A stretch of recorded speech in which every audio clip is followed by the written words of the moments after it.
সাধারণত বাংলাদেশের গ্রীষ্ম এবং বর্ষা মিলেই বছরের প্রায় 6 মাস থাকে, মানে এই সময়টাতে উষ্ণতা একটু বেশি থাকবে, এটাই কিন্তু স্বাভাবিক। কিন্তু এবারের এপ্রিল মাসে বাংলাদেশের মানুষ যে উষ্ণতা মুখোমুখি হয়েছে, যে উষ্ণতার শিকার হচ্ছে, এটা বাংলাদেশের ইতিহাসে এখন পর্যন্ত সবচেয়ে বিরল ঘটনা। কেননা এত উষ্ণ এপ্রিল মাস বাংলাদেশে আর কখনো ঘটেনি। ইতিমধ্যে আপনারা জানেন যে এই এপ্রিলের 1 তারিখ থেকে এবং আজ পর্যন্ত বাংলাদেশের গড় তাপমাত্রা প্রায় 37 ডিগ্রি সেলসিয়াস অতিক্রম করে গেছে। তার মানে সারা দেশে প্রায় তাপপ্রবাহের চেয়েও বেশি তাপমাত্রা থাকছে। এবং শুধু এই তাপপ্রবাহই নয়, তাপপ্রবাহের সঙ্গে আমরা দেখছি যে বাতাসে জলীয় বাষ্প বেড়ে গেছে এবং গতকাল থেকে এই জলীয় বাষ্পের পরিমাণ আরও বেড়েছে। যে কারণে আমরা বলছি, আজকে আমরা যে প্রথম আলোতে প্রতিবেদনটি করেছি, এই তাপপ্রবাহের কারণে সারা বাংলাদেশের সব মানুষ কি একই রকমভাবে ক্ষতিগ্রস্ত হচ্ছে, একই রকমের ঝুঁকিতে আছে, একইভাবে কষ্ট পাচ্ছে? নিশ্চয়ই না। আমরা সেই বিষয়টি বোঝার জন্য আমরা এই প্রতিবেদনটি করেছি। সেখানে আমরা দেখিয়েছি যে মূলত বাংলাদেশের 60% এলাকার মানুষ তাপপ্রবাহের কারণে ঝুঁকিতে আছে। এর মধ্যে 21টি জেলায় মানুষ খুবই উচ্চ ঝুঁকিতে আছে। এবং উচ্চ ঝুঁকি মানে আমরা বোঝাচ্ছি যেখানকার তাপমাত্রা প্রায় 38 থেকে 42-43 ডিগ্রি সেলসিয়াস পর্যন্ত। সারা পৃথিবীতে এই ধরনের তাপমাত্রা যদি কোথাও থাকে তাহলে সাধারণত রেড অ্যালার্ট জারি করা হয়।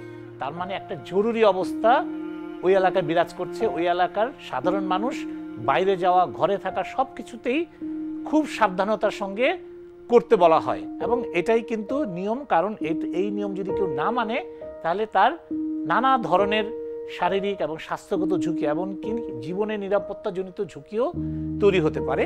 এবং আমরা যদি বাংলাদেশের ম্যাপটা আমরা দেখি, আপনারা দেখবেন যে আমাদের প্রায় 21টি জেলায় এই উচ্চ ঝুঁকির মধ্যে, 21টি জেলার অধিবাসীরা এই উচ্চ ঝুঁকির মধ্যে অবস্থান করছে।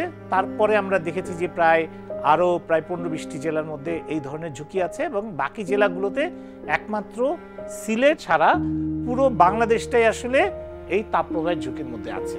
এখন প্রশ্ন উঠতে পারে, হঠাৎ করে তাপপ্রবাহ কি বাংলাদেশে এই বছরই নতুন হলো? নিশ্চয়ই না।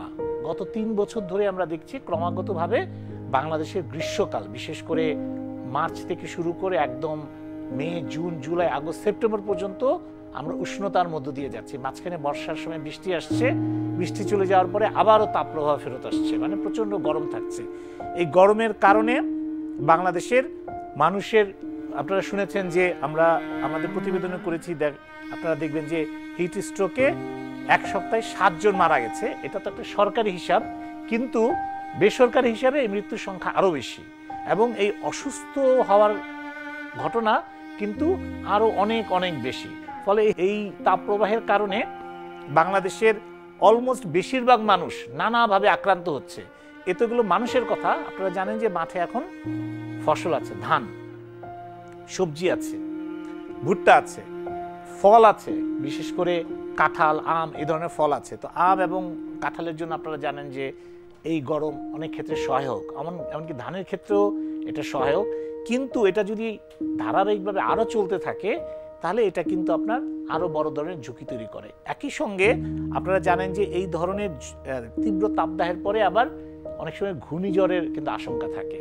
এবং যদি ঘূর্ণিঝড় হয়, পৃথিবীর অনেক দেশে, যেটা 2021 সালে এবং 22 সালে ঘটেছিল, যে পঙ্গপাল আক্রমণ করে, ফলে পঙ্গপাল আক্রমণ করে এই পাকা ফসল সব খেয়ে ফেলে, যেটা ভারতে 2021 সালে ভারত এবং পাকিস্তান পর্যন্ত পুরো আরবের মরুভূমি হয়ে পঙ্গপালের দল চলে এসেছিল।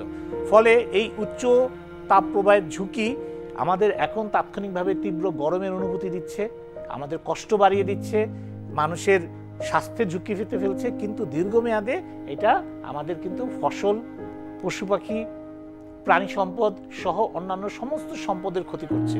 এবং সবচেয়ে বড় যে ক্ষতিটি করছে, এই তাপপ্রবাহ যে বিপুল পরিমাণে জলীয় বাষ্প করে পানি টেনে শুষে নিয়ে যাচ্ছে, এটার ফলে আমাদের নদী, জলাভূমি এবং ভূগর্ভস্থ পানির স্তরকে শুকিয়ে ফেলছে, নিচে নামিয়ে ফেলছে।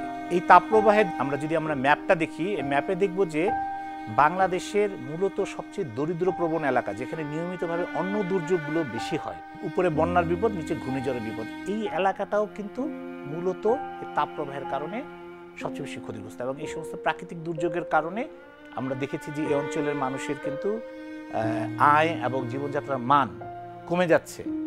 ফলে এই তাপপ্রবাহ তাদের জীবনে এবং জীবিকার ক্ষেত্রে আরেকটি নতুন আঘাত হিসেবে সামনে আসছে।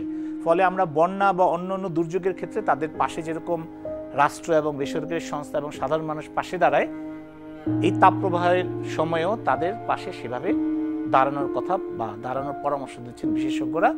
নয়তো এই অঞ্চলের মানুষ আসলে দীর্ঘমেয়াদে স্বাস্থ্য, জীবিকা এবং জীবনের একটা ঝুঁকির মধ্যে পড়তে পারে।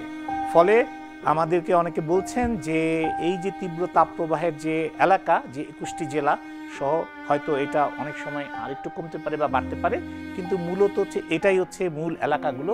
এই এলাকার মানুষদেরকে আসলে এটা একটা দুর্যোগের সময় যেভাবে সহায়তা মানুষ করে, একই রকমভাবে তাদের খাবার পানি, ছায়া এবং অন্যান্য সহযোগিতা দিয়ে পাশে থাকা উচিত।